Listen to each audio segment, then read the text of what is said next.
Bienvenue à tous, ceux qui ont accepté ou permis à leur âme d'être ici ce jour pour, comme nous disons souvent chez nous, permettre comme ça à leur âme de se nourrir. Rien n'est au hasard, je vous l'ai dit la fois dernière, tout est une passion et chaque être vibre avec l'autre être qui est dans la même sphère vibratoire. Et quand on parle ici de sphère vibratoire, il y a c'est la barre mathématique, moins l'infini à plus l'infini, où quelqu'un peut être à moins 111, l'autre à moins 11, l'autre à moins 1. Donc les âmes qui sont sur la même lignée des 1-1 et les âmes qui sont sur la lignée des 2-2, des 3-3, on dit que nous sommes une colonne d'âmes. Parce que la sphère vibratoire, moins l'infini plus l'infini, quand disons qu'il y a eu le Big Bang, ou alors disons Dieu, c'est une boule de lumière, et elle s'éclore. Quand elle s'est fragmentée, alors il y a toute une lignée qui va là, qui tombe là, il y a une lignée qui va là, qui tombe là, il y a une lignée qui va là, qui tombe là. Donc maintenant, ceux qui tombent, qui arrivent jusqu'en bas, qui continuent de se perpétuer, c'est une lignée d'âme de la fragmentation. Et on dit donc que les gens que vous allez croiser durant votre vie et vos réincarnations, avec qui vous allez faire des choses, dépendamment surtout dans la spiritualité, et qui sont cohérents et consistants, sont des personnes qui sont sur votre lignée d'âme. Et donc l'une peut remonter rapidement et revenir donc pour pouvoir sauver ou aider les autres. Et ceux qui seront donc attirés à elle ou à il seront ceux-là qui sont sur la même lignée d'âme. On appelle donc les dames de ma tribu, les âmes de ma tribu. Donc chacun de vous qui est ici, en ce moment précis, doit être une âme de ma tribu. Ou alors quelqu'un s'est trompé et est d'abord arrivé parce que son âme n'est pas de droit, il croit que c'est moi, peut-être parce que c'est moi, et puis mais demain ou dans un mois ou dans un an, ne peuvent ne plus être sur alignés parce que dans leur confusion, ils ne sont pas encore sûrs de qui est leur dame. Tout comme vous avez rencontré chacun de vous un maître avant, les avez quittés, avez changé ou avez eu peut-être pas des lectures, été guidés par des maîtres, mais à un moment avez arrêté. Alors il faut qu'on fasse une différence. Vous êtes ici en spiritualité, vous n'êtes pas ici en religion.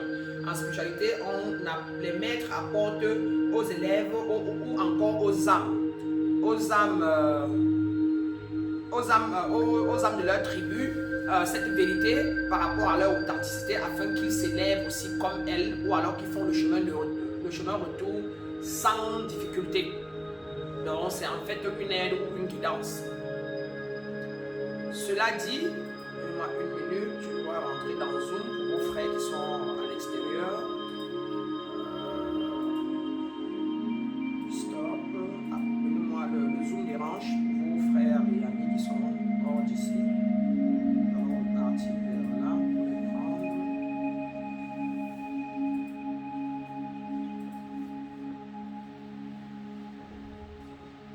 11h26.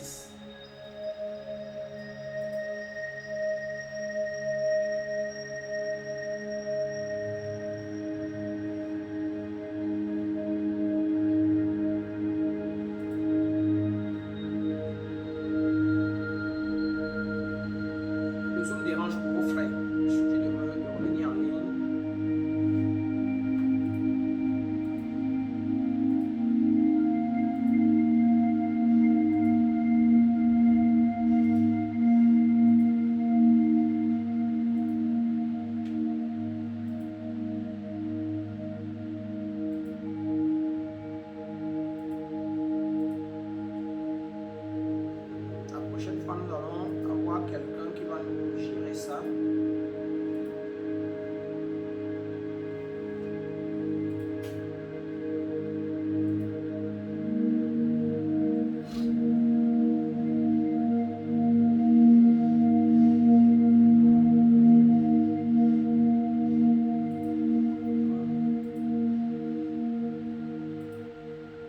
Voilà. J'espère que vous m'entendez, vous sur Zoom. Monsieur Amier. Écoutez, vous m'entendez? D'accord. Monsieur Nambiema, vous m'entendez? D'accord. Gérard, tu m'entends?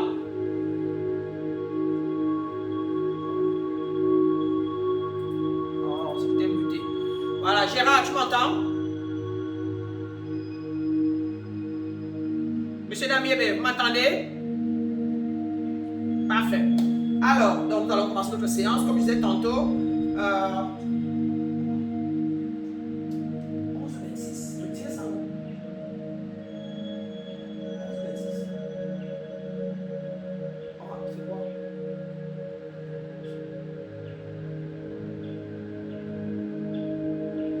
Ça part.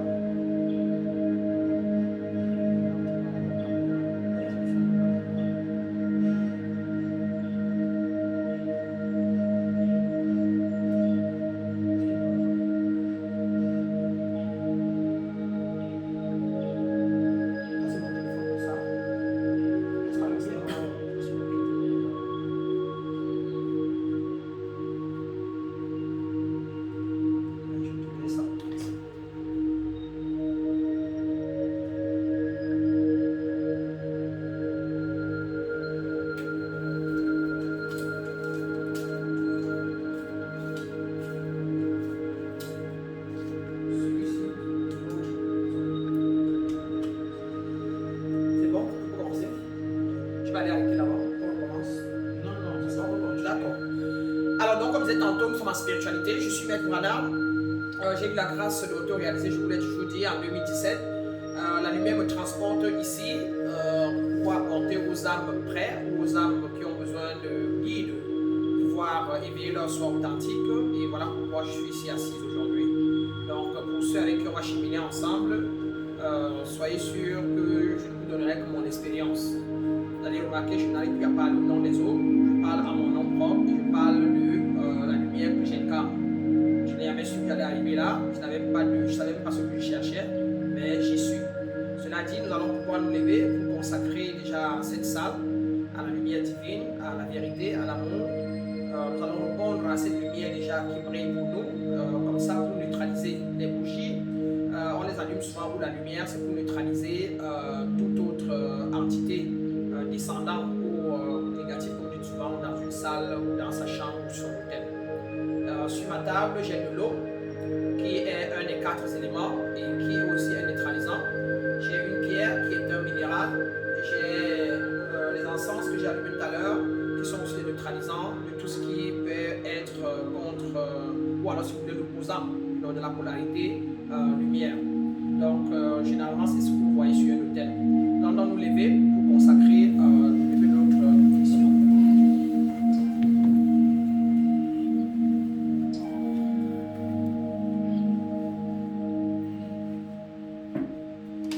J'espère que généralement on arrive tôt pour prendre le temps qu'on n'a pas souvent à l'extérieur pour pouvoir se recueillir. Cela dit, nous allons ouvrir nos bras. Généralement, nous allons toujours reconnaître nos frères avec le Namasté là, qui est simplement pour faire la révérence à l'âme de votre frère. Nous allons commencer par ça. Et pour ceux, je dis Namasté à chacun de vous. Je dis Namasté à chacun de vous. Je dis que la lumière qui est en moi, voilà la lumière qui est en toi, cher frère. Toi aussi, mon cameraman. Merci beaucoup d'être venu. Nous allons comme ça pouvoir prendre 3 bouffées d'inspiration et d'expiration. Question de pouvoir renouveler l'énergie divine qui est autour de nous, en nous. Nous ouvrons nos bras simplement en position de réceptivité de la lumière, de la vérité, de l'amour inconditionnel que nous sommes. Et nous tirons des bouffées d'inspiration que nous gardons profondément. Inspirons ensemble profondément par les narines.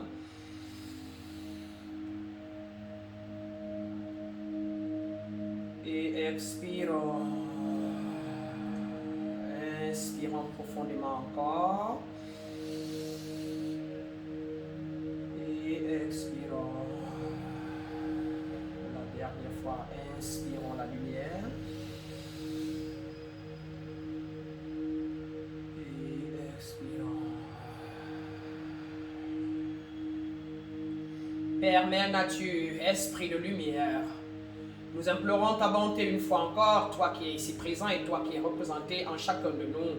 Nous implorons ton amour, toi qui es nous et en qui nous nous reconnaissons une et un. Tes enfants ici présents qui t'incarnent, Père Mère Nature, se joignent à la lumière que je suis pour incarner le seul et être et pouvoir divin qui existe.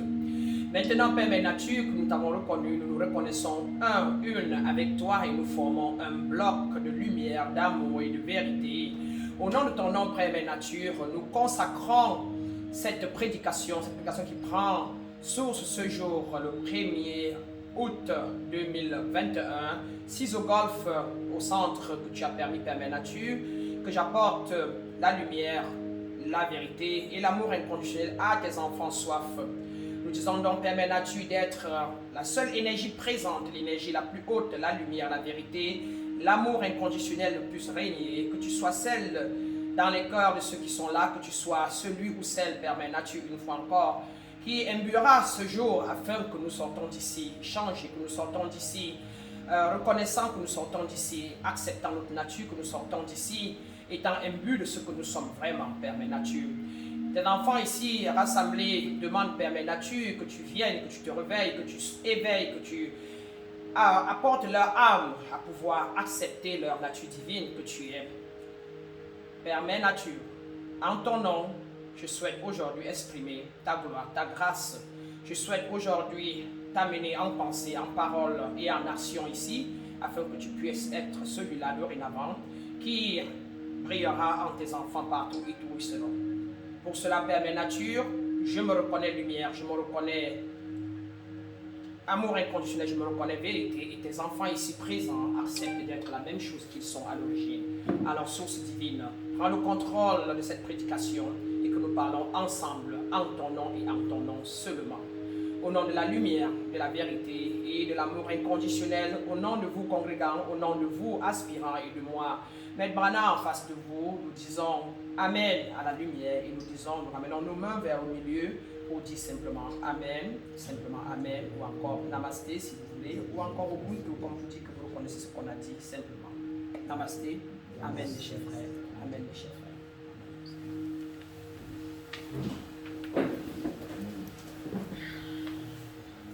Alors, vraiment c'est un plaisir et d'être là aussi nombreux ce jour. J'ai choisi comme thème et de manière inspirée comme thème la pensée. La pensée, pouvoir de manifestation. Pourquoi penser? Parce que la pensée est créatrice. Et je suis certain que beaucoup d'entre vous ne le saviez pas. Vous avez peut-être une idée ou 20, mais vous n'avez jamais compris peut-être la quintessence. Nous allons parler de la pensée, nous allons parler de pourquoi la pensée, nous allons parler de comment penser, pouvoir créer. Et au fil du temps, nous allons mettre en pratique les méthodes qui nous permettent de manifester directement sans qu'il y ait de blocage. Qu'est-ce que la pensée? La pensée est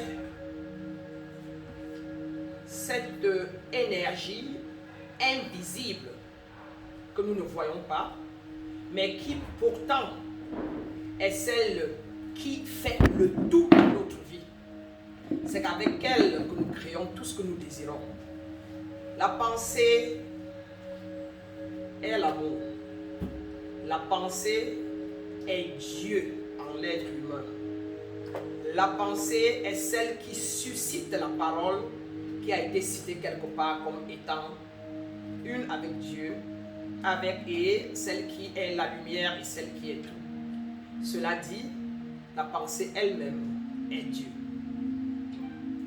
La pensée est ce son qui sort de moi maintenant et qui n'est pas ma chair, qui n'est pas mon corps que vous voyez et dont je peux taire. Et je peux relancer en puissance, comme je viens de faire, et vous commencez encore à m'écouter. La pensée est une énergie que nous pouvons mettre en mouvement, et quand on la met en mouvement, elle devient la parole, elle devient un son.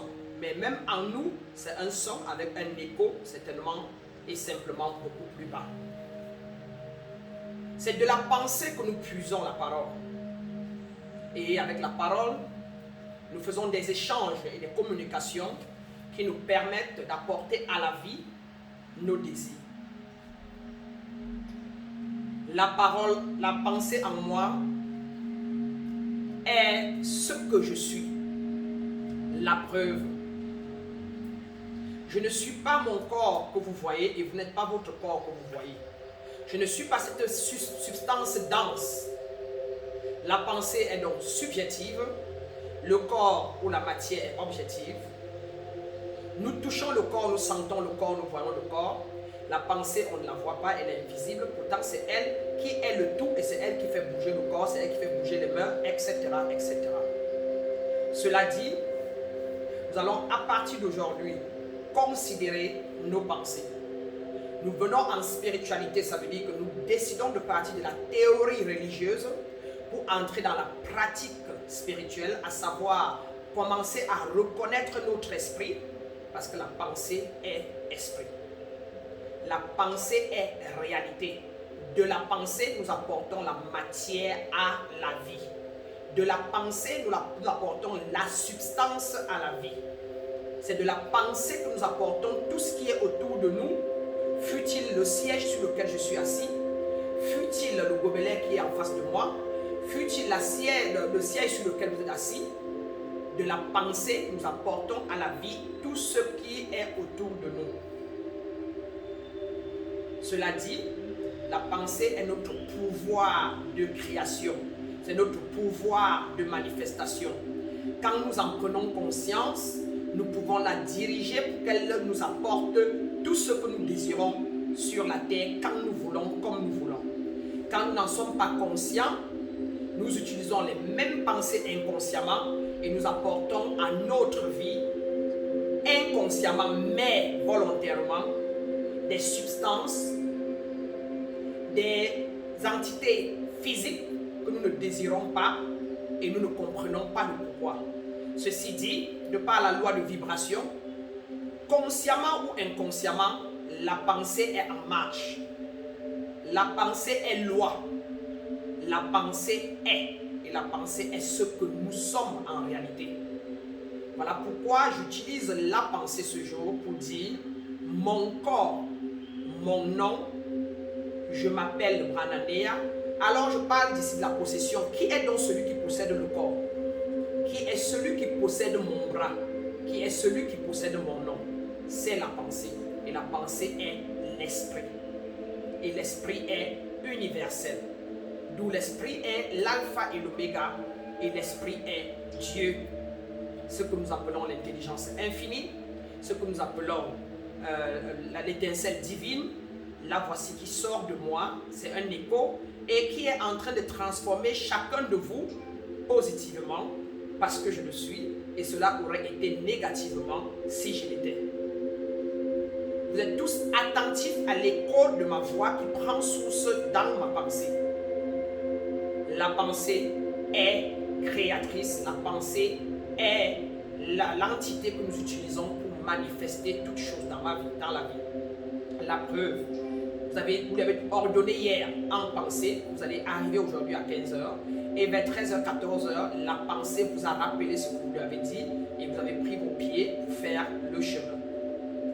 La pensée est tout ce qu'il y a et la pensée est ce que nous appelons encore la conscience. La pensée est l'esprit. Et c'est nous qui la nourrissons à travers nos 5 sens. Alors, voilà un peu défini la pensée, la manière la plus terre à terre.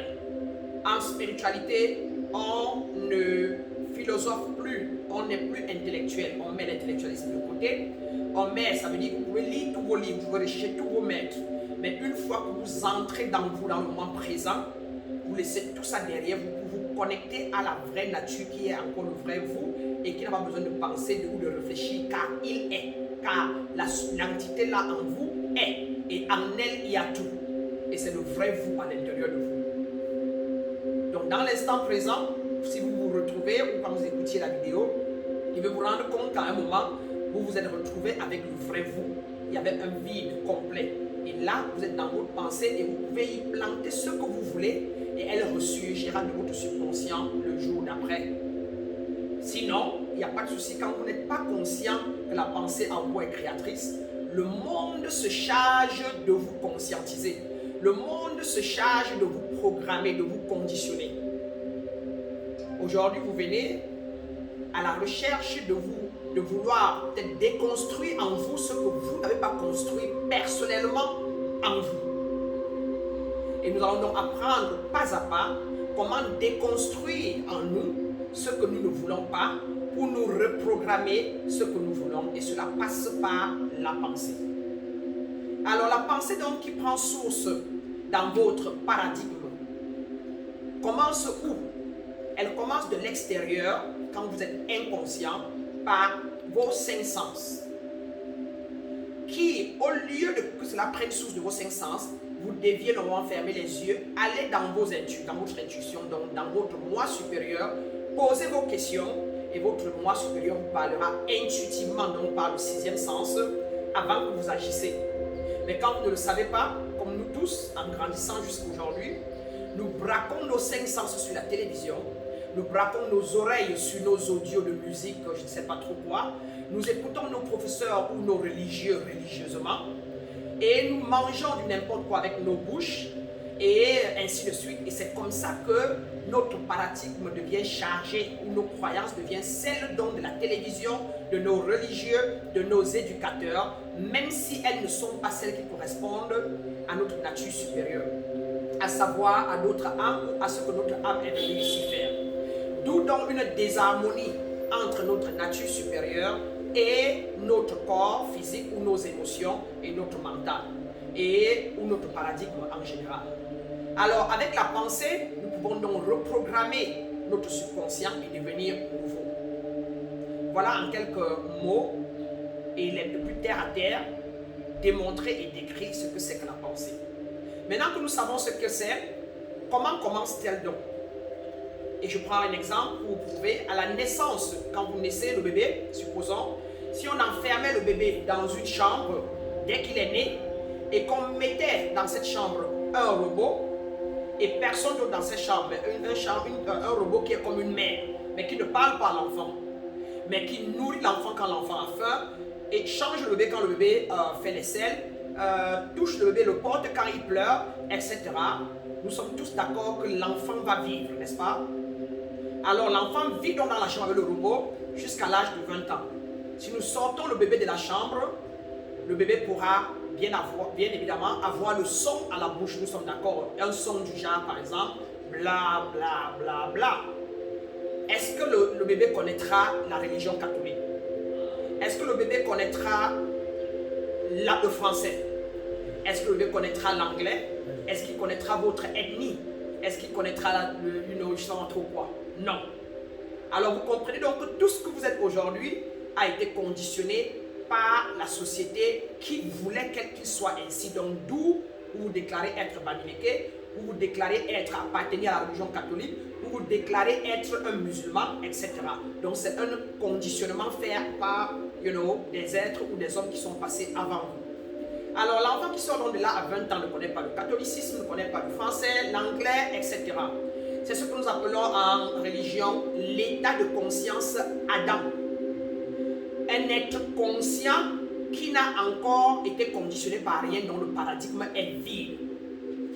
Dès lors qu'il sort et qu'il s'assoit, s'il nous trouve ici et nous faisons comme nous faisons, l'être là va commencer à être conditionné comme ce que nous faisons ici. Il va donc ainsi grandir pour être un homme spirituel parce qu'il va être avec nous et voici ce que nous faisons. Mais si j'étais catholique et que je mangeais la communion, etc., c'est ce qu'il devrait devenir. Nous disons donc que nous nous faisons conditionner ou nous portons nos pensées par nos cinq sens, à savoir ce que nous voyons, ce que nous écoutons, ce que nous lisons ou ce que nous touchons, etc., deviennent donc nos pensées. Alors, ou encore l'ensemble de nos croyances, car ce que nous voyons, ingurgitons, entendons et croyons vont s'asseoir dans notre subconscient et deviennent notre paradigme. Et le paradigme est ce de quoi nous aurons la perception. Voyez-vous, un blanc va trouver un décodeur, comme on dit souvent vulgairement. Supposons par exemple, généralement, qu'est-ce qui est moins précieux pour eux? Je vais changer. Une maman d'un certain âge, 60 ans, soit 10 ans, on va lui dire saute là par exemple, elle vous dira je ne sais pas sauter, je suis âgé.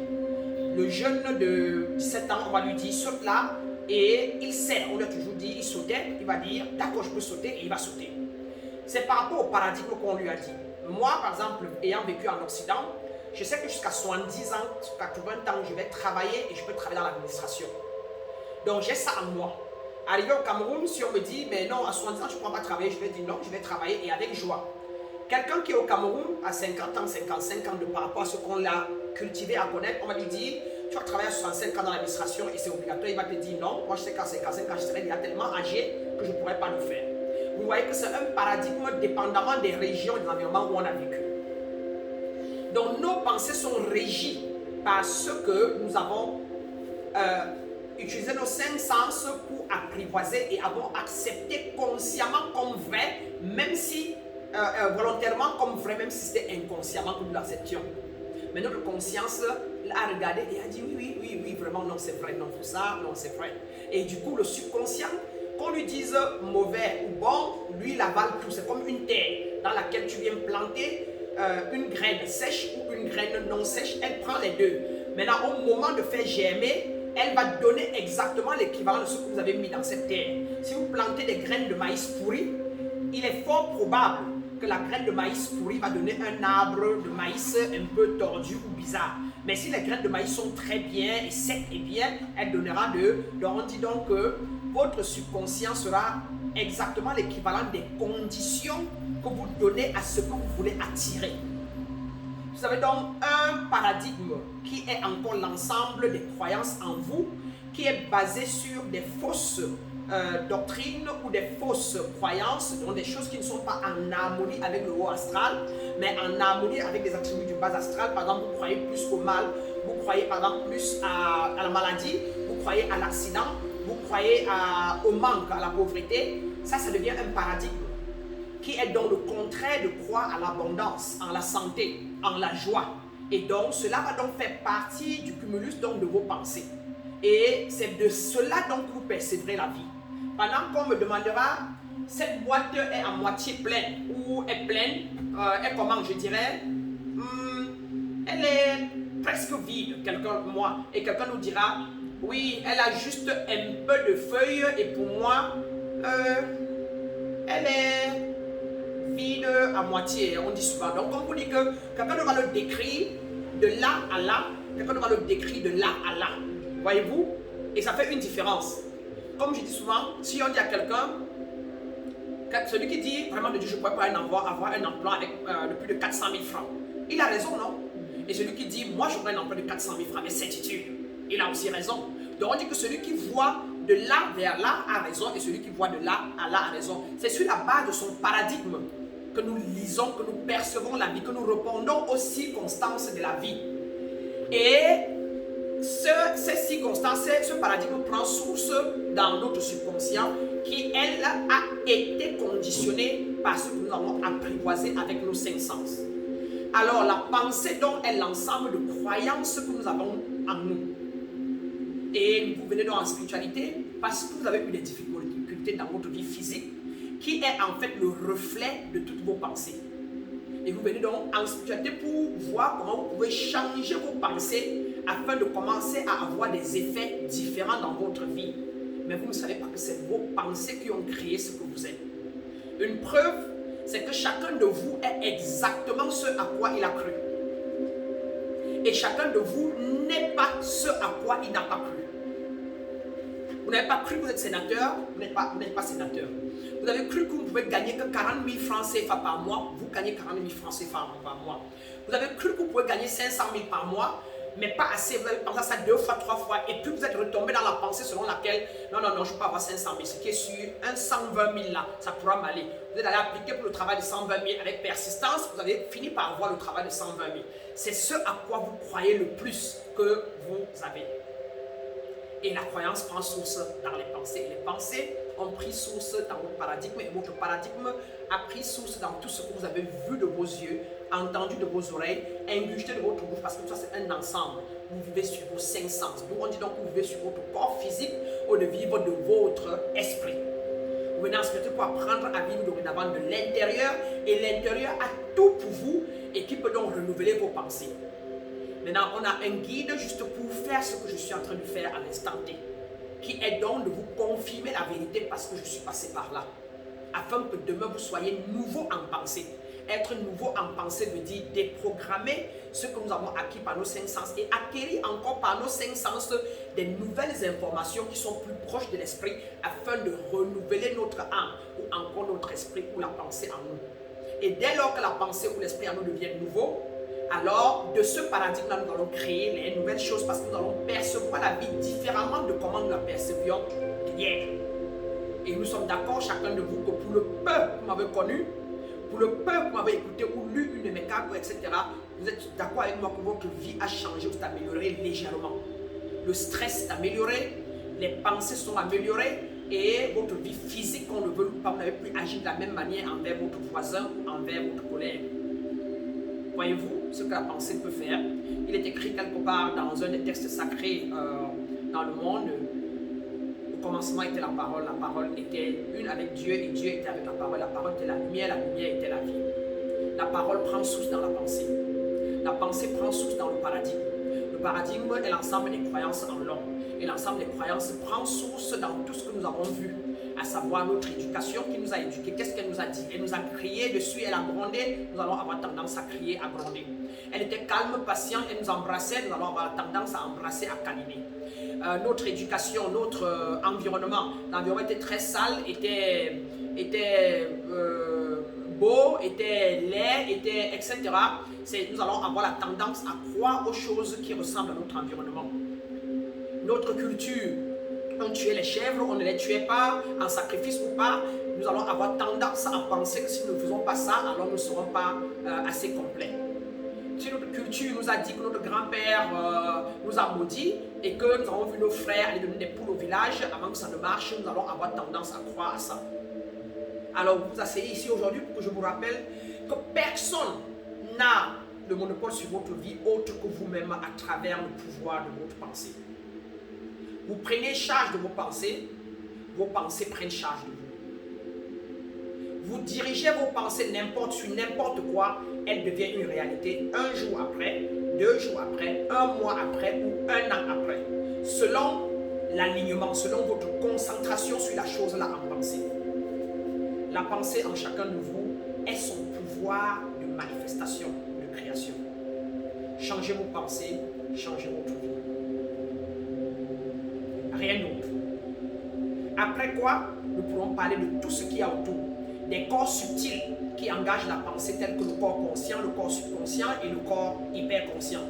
Et nous pourrons parler des grands 4 aspects de corps, tels que le corps physique, qui est dans nos 5 sens, le corps émotionnel, qui est ce que la pensée qu'on a ingurgité nous donnera comme vibration à l'intérieur de nous. Nous parlerons donc du corps mental, qui est l'aspect de nous qui ingurgite ce que nous percevons comme vrai ou comme faux.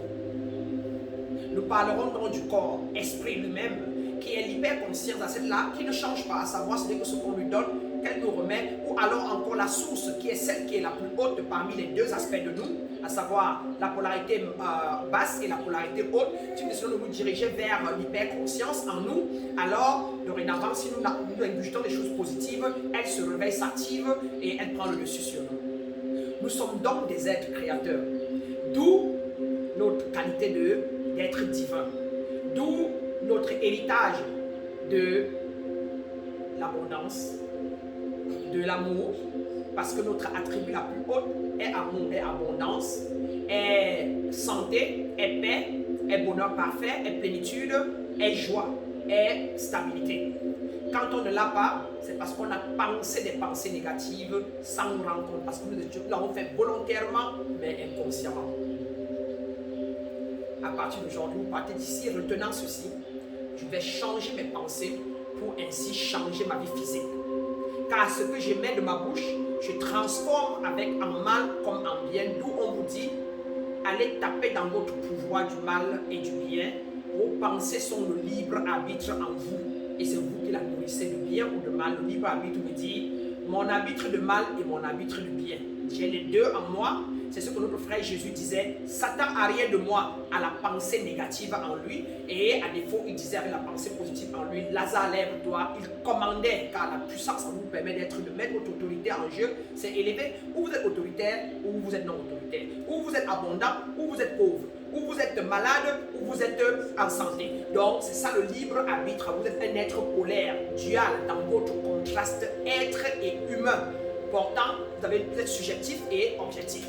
Vous pouvez donc vous décider à chaque fois de pouvoir opter pour votre être objectif qui pourra se connecter à votre hyper-conscience et apporter dans vos pensées ce qui est plus élevé afin que vous l'utilisez pour transmuter toute autre chose qui soit du bas astral devant vous. Et comme ça, ne pouvoir créer à chaque instant que ce qui est élevé.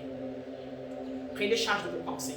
Chaque fois que vous avez des pensées limitantes du genre « je ne peux pas faire », rappelez-vous et dites « mes pensées sont créatrices, je peux faire ». Vous n'avez pas besoin de savoir le comment. Vous déclarez d'abord ce que vous voulez et l'univers prend ce que vous avez émis comme pensée dans la physique quantique, donc dans le monde des vibrations, car c'est une des grandes lois. Tout est vibration, tout est énergie. Ce que vous émettez en pensée prend source dans le monde et surtout quand elle est quand elle est restée longtemps, n'entretenez pas ce que vous ne voulez pas. Ne dites jamais, je ne veux pas qu'elle meure. Non, vous dites plutôt quoi? Je la veux vivante. Ne dites jamais, je ne veux pas l'esprit d'accident. Non, l'univers connaît seulement le mot accident. Le mot accident, le mot malade, le mot mal sont des égrégores qui ont déjà été nourris. On connaît que le mal veut dire mauvais. On connaît que maladie veut dire malade. Donc, ça devient donc ces pensées qui plantent ça dans l'univers. Donc l'univers ne connaît pas la négation. Donc, dans vos pensées, entretenez ce que vous voulez. Dès que ça veut dire aller que ouais, mon pied, s'il me fait mal, vous changez, mon pied est en santé, mon pied est en santé, mon pied est, je marche parfaitement. Ça fait mal, mais vous dites ça, si vous êtes assez suffisamment et concentré sur ça, vous allez voir, vous allez sentir l'atténuation de votre pied. C'est avec ça qu'on vous exorcise. C'est avec la pensée. La différence, c'est qu'un être qui exorcise est seulement très concentré, tellement habitué et a pris charge de ses pensées que tellement il est élevé qu'avec les vibrations élevées qu'il a, il peut transmuter ce que vous avez comme mal. Il peut sortir de vous des entités donc négatives. C'est un peu ça la différence. Et c'est de là, c'est ça que vous voulez commencer à devenir. Et vous pouvez le faire qu'en prenant conscience de vos pensées et en ne vous nourrissant qu'avec ce que vous voulez. Et c'est un début vers l'élévation. Voilà pourquoi beaucoup de gens restent en spiritualité parfois 30 ans, 20 ans, 25 ans, mais leur vie ne change en rien. Parce que personne ne leur a appris et n'a mis l'accent sur le fait que leurs pensées sont créatrices et qu'ils doivent absolument changer leurs pensées pour changer leur vie. Vous allez à l'église du jour pendant 30 ans, mais votre vie ne change en rien. Parce que généralement, parfois dans nos religions, on nous émet des ondes négatives et positives. Satan sort de ce corps, Satan sort de ce corps, diable sort de ce corps, sorcier sort de ce corps, et en même temps on vous dit l'amour et tout ça, donc vous faites donc ça.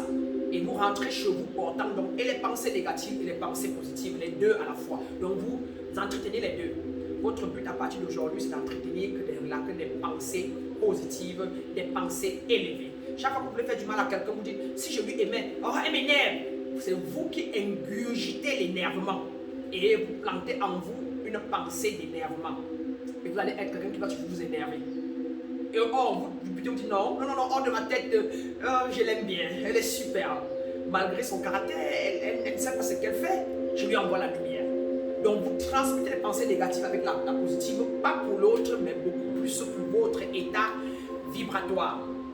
Et vous allez voir qu'avec le temps, votre vie va commencer à s'améliorer.